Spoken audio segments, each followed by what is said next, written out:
Hello guys, welcome back to this channel. In this today's tutorial, I'm going to show you how you can add text to speech in Filmora.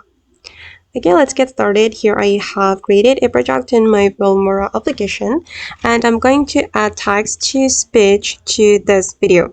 First of all guys, we need to add text to our video. You can click on this text menu and I'm just going to select quick text and we have to type in the text we want to add. Wait, I'm going to go to the titles and then we can type in right here. I'm just going to type in hello guys. Okay, once you're done typing the text you want to add to your video, you can go to the text to speech menu and you can select voice you want to apply to your text to speech.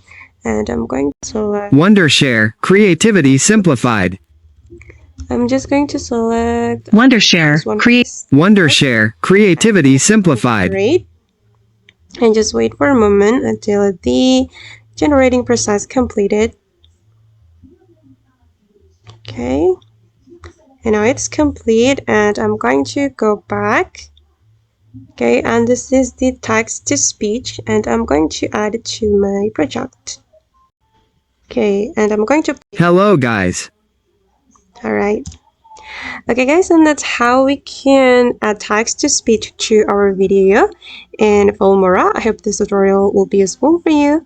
Thank you so much for watching and see you in the next video.